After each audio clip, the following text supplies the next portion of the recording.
Has a lifetime of railroad experience. I guess started out with L&N, as I understand, and ended up being a regional vice president for CSX, book author,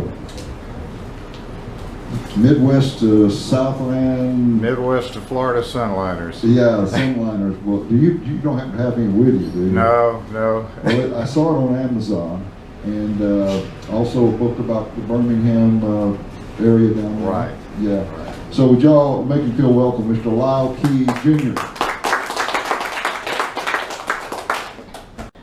Next slide, please. Okay, next one. All right, the Southland was really the renamed South Atlantic Limited.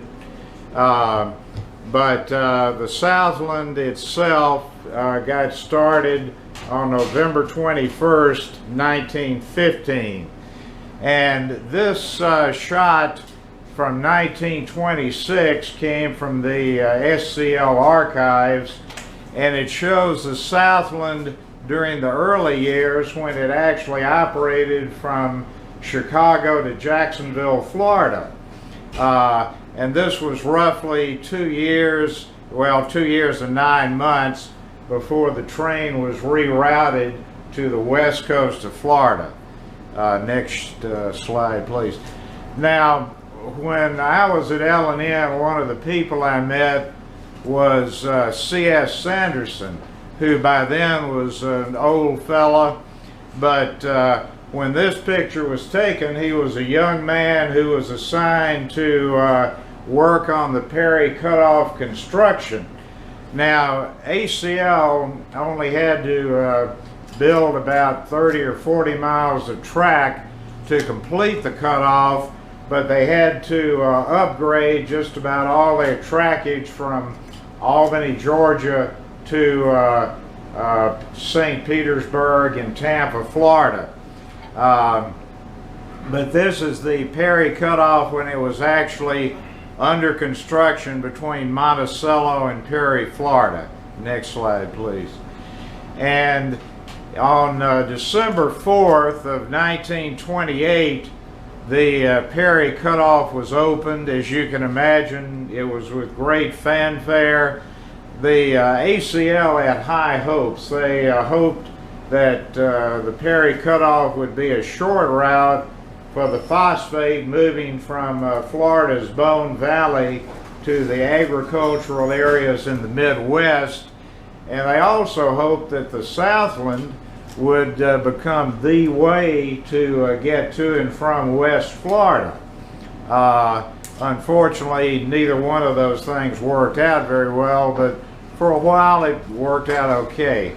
Next slide, please. This shot shows the St. Petersburg section of the Southland at Ozona, Florida, and you can see the orange grove in the background. This was a W.J. Lenore photo, which I'm sure he has passed on now, but I'm glad he took this picture. And you can see that one of ACL's standard Pacific type locomotives is on the point of the train. Next slide, please. The old Trilby, Florida depot used to witness splitting the Southland.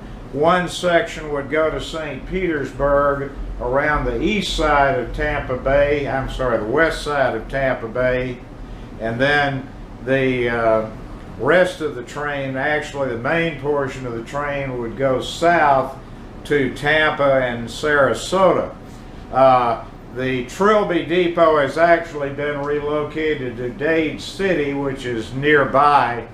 And unfortunately, all the tracks at Trilby have been removed. They're now paved walking paths. Okay, next slide. Hugh Comer took this shot and let me use it. This is the Southland on the central of Georgia coming into Macon, Georgia. And you can see that it's behind a mountain type steam locomotive, and there are a lot of passenger cars on the train. there were various experiments over the years to try to speed up the Southland. One was bypassing Macon Union Station. For a while it stopped at Vineville Station in Macon, and then in Knoxville, Tennessee, for a while it avoided the rather lengthy move to and from the L&N passenger station in Knoxville, and stopped to let off and take on passengers at the yard office in West Knoxville. Next slide, please. And this is a vintage photo of the Southland, probably when it was moving to going between Chicago and Jacksonville in the 20s. But this shot shows the train at Livingston, Kentucky on the L&N. And you can see that it's moving along pretty quickly. The rear platform is slightly blurred. Next shot. This is a shot of the Southland on the NC&StL portion of the run. It's at Vinings, Georgia. Some of you may have gone by Vinings on the bypass around Atlanta, but back then it was a fairly quiet little community northwest of Atlanta, and Dick Sharpless, who lived in Atlanta, would go up there to take pictures of the trains in that area. And this shot, to me, is one of the best shots. It shows that at that time the Southland was really a classic steam and steel limited. Next shot, please. And Ron Flannery did this painting showing the Southland on Crooked Hill in Kentucky, and it's meeting a freight pulled by M1 1964. Next shot, please. Okay, Lewis Newton took this shot of the Southland leaving Knoxville's L&N station in 1947.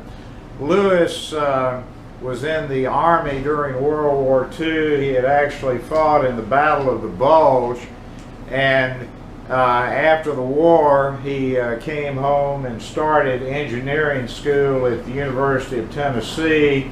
Went to work for the Norfolk and Western Railroad. But this is another great shot of the train behind an L&N mountain coming out of the Knoxville station, and that's, I think, Clinch Avenue Viaduct in the background. Okay, next shot. This is the Southland, also by Lewis Newton, and this shot was taken, actually it was just south of the L&N station and just east of the UT campus. And you can see the elements of the Bygone Era, the steam locomotive, actually the passenger cars, which are gone now, the semaphores, the water tank. It's obvious that this shot was taken many years ago. Next one, please. And during the war, and for a few years after, the Southland ran in sections over the L&N, and at times it had such a heavy train that they would actually run a full consist of mail and express. And this is the Southland running ahead of the main train with mail and express. And you can see that L&N Pacific 2212 is pulling the train. Next shot, please. Now, this shot was taken by an employee at the University of Kentucky who drove basically due east from Lexington and took these pictures. This shot is when L&N was operating the train in a Pullman section and a coach section southbound, and for some reason the sections were structured differently. Northbound had an East Coast and a West Coast section. But this is the all-coach section running behind brand new E7 diesels that had been ordered for the Georgian and Hummingbird. And you can see that they're in the special blue and silver color scheme that was created for those streamliners. The equipment hadn't arrived for the Georgian and Hummingbird yet, so L&N decided to put those diesels to work. Next shot, please. And David Noble stayed over in Paris, Kentucky long enough to get this shot of the Pullman section behind M1 number 1963. 4 of L&N's M1s, Berkshire type steam locomotives, were passenger M1s. They were equipped with signal cords and steam connections, and they often saw duty on the Southland and the Flamingo north of Corbin, and then south of Corbin an L1 Mountain would take over. Next shot, please. Okay, here's another Lewis Newton shot. Lewis told me that he was sitting in an engineering class at UT, and it happened to be on the hill overlooking the L&N passenger station lead. He saw the Southland backing into the station with the steam locomotive on the point. That's a Mike, I believe. And so he said to the professor, "Can I please be excused? I'd like to run to my apartment, get my camera, and get back in time to get a picture of this." So he did, and he got back in time to take this photo. He doesn't know why the steam locomotive was on the point of the train.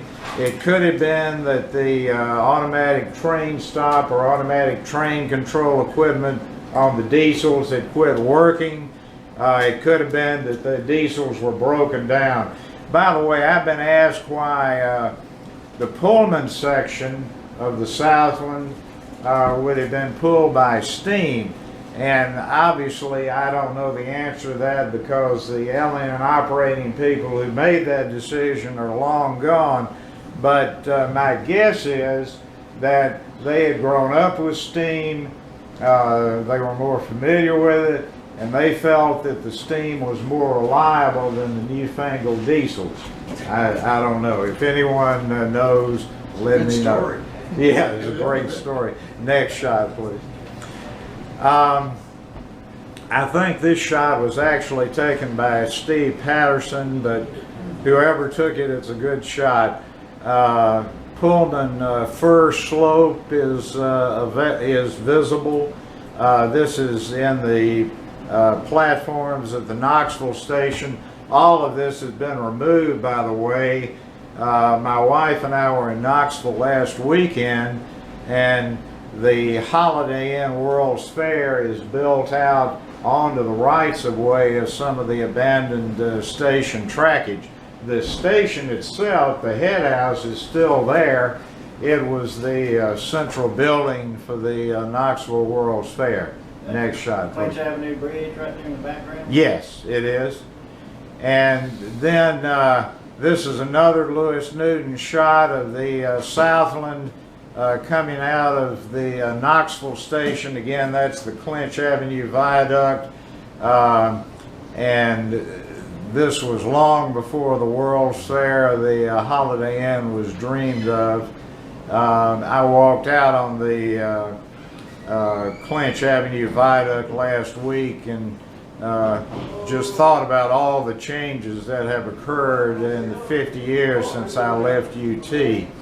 But anyway, this represents the transition from steam to diesel power on the L&N. Next shot, please.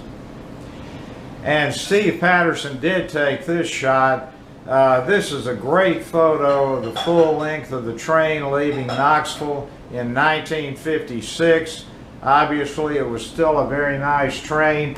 And in the distance, you can see that the E units are on a bridge that's crossing Southern's Maryville branch. That trackage curved around the south end of the football stadium. Then it was known as Shields-Watkins Stadium. Now it's known as Neyland Stadium. But that track has been removed. The Southern's Maryville branch is still there, and beyond that bridge where the L&N crossed it, it goes over the river. Okay, next shot, please. And this is a shot on the West Knoxville Wye. The West Knoxville Yard Office, where the Southland stopped for a time to unload and take on passengers, is to your left or to the west. And you can see on the right side of the picture one of the rails of the east leg of the Y. The train is going to pull down, clear the Y switch, and then back into the passenger station. Obviously that took a while, but Matt Lawson took this photo. I think he was a student at UT at one time. Unfortunately, by the time I got there, the only train in Knoxville called at night. Okay, next shot. And then one last shot of the Southland in its prime. This shot shows the southbound at Habersham, Tennessee, with 15 cars visible. And that looks like an E6 on the point of the train. The Southland had sleepers that literally ran everywhere. The main train went from Chicago to the west coast of Florida, but it picked up sleepers from Cleveland, Detroit, Grand Rapids, Mackinac City, and on the south end at one time they went as far down as Fort Myers, Florida. But quite a train. Next slide. This all changed in on December 1st, 1957. The railroads were involved in a depression like everyone else. It was a pretty bad recession or depression, and they had to resort to some cost cutting. Well, one thing they realized was that passengers going from Chicago to the west coast of Florida could actually make the trip quicker on the fast City of Miami or the Southland because they were one night out. So for them it was a lot quicker. For the passengers from on the one remaining sleeper on the Southland that ran from Detroit to St. Petersburg, it was something like 7.5 hours longer. So for some people it was good, for some it was bad. But anyway, this is after the cutback. Train service was abandoned south of Atlanta, and the Southland's through cars were carried between Atlanta and Jacksonville, Florida, on the Dixie Flyer. And by the way, at one time the Seminole and the Dixie Flyer exchanged East Coast and West Coast cars with the Southland at Thomasville, Georgia, and Albany, Georgia. Okay, next shot, please. The Southland had the one sleeper left after it was cut back to Jacksonville. The sleeper ran from Detroit to St. Petersburg, took longer than the Southland had taken. Obviously that wasn't going to last very long. And in fact, in the spring of 1958, April 27th, I believe, the sleeper, the diner, and the lounge car were cut off the Southland and leaving coach-only train. Now, some form of food service was provided on the train with a rolling buffet, and in one book I've seen that's compared to the cart that the flight attendants push up and down the aisle of the airplanes, but probably had a much more limited menu on it. I think it served rolls, donuts, coffee, soft drinks, not much. But anyway, the Southland lasted until July 25th, 1959, when it was discontinued, and that left the former Flamingo as the only regularly scheduled passenger train through Knoxville. Now, the Flamingo, which by then was just called number 17 and number 18 northbound, was a night train on the L&N, so we all practiced our time exposure photography with it. But Ron Flannery got this shot of the Flamingo, or number 17, in Corbin, Kentucky in 1959. Okay. And Jim Roberts took this shot of the head end cars on number 17 in 1963. It would typically carry 1 or 2 coaches and a lot of head end traffic. Next slide. And only 1 coach. Okay. And then here's the last run of the train.